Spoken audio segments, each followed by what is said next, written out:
director of the Alliance for Quality Education, which is a statewide nonprofit organization that advocates for high-quality public education for all children. He's also a resident of Lakewood, right? And lives within Kingston City School District. I'm proud to say this is where I vote and pay my school taxes.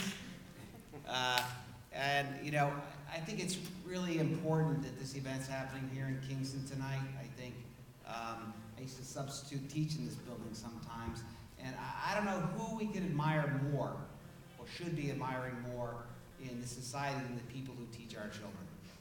You know, we're from Roundabout Valley. My kids went to Roundabout Valley. We heard from someone, a student from BOCES.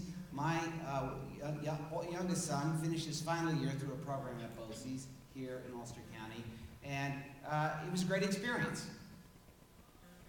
And you know, there's a mythology out here, and I want to just take a minute too to recognize the school board members, Superintendent Gretzinger, and the administrative leadership staff here, because this takes a full commitment of a community to make good schools. But it also takes a full commitment of an entire state. And unfortunately in New York State, we're currently not living up to our commitments. This year, in the state budget, and we have a report, hang on, Chad, you could just make these available to anyone who wants them. This is a statewide report we put out yesterday, and what it looks at is it looks at the school cuts that were implemented across the state. And we would just ask that the standard that we hold any of our elected officials to is the standard that they set for themselves when they're running for office. And when Governor Cuomo was running for office, he set the standard of, I am going to be the great equalizer in education. I'm going to take from the rich and give to the poor. What we find in this report, and we have this hang on, it's the wrong graph.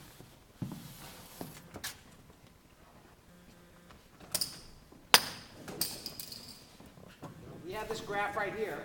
What it shows you, these are the poorest districts, poor districts, below average wealth districts, which really are pretty poor. Includes districts like Newburgh and Albany, average wealth districts and high wealth districts.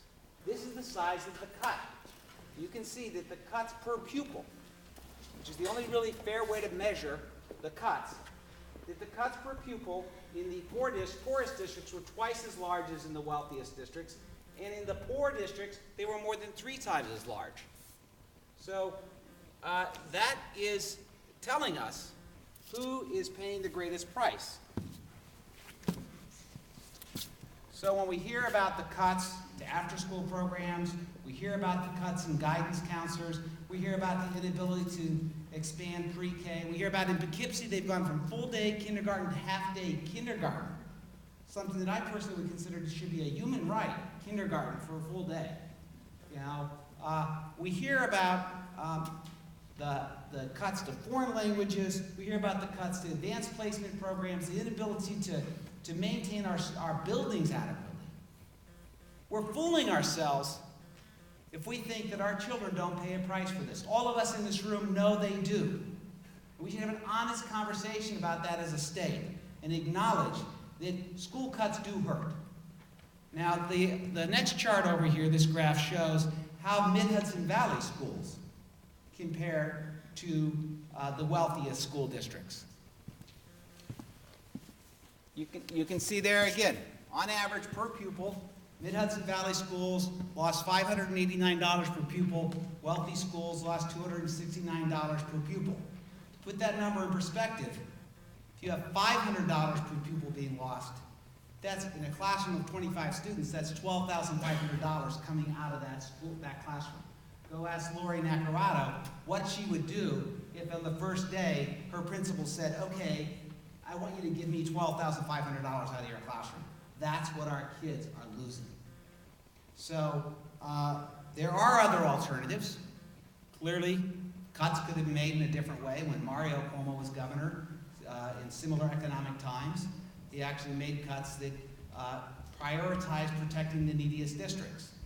Our organization, and I'm not speaking for anyone else up here when I say this, but our organization also believes that the thing that was done with this money that was cut was a mistaken priority. Because that money went somewhere. It didn't just go into a deficit.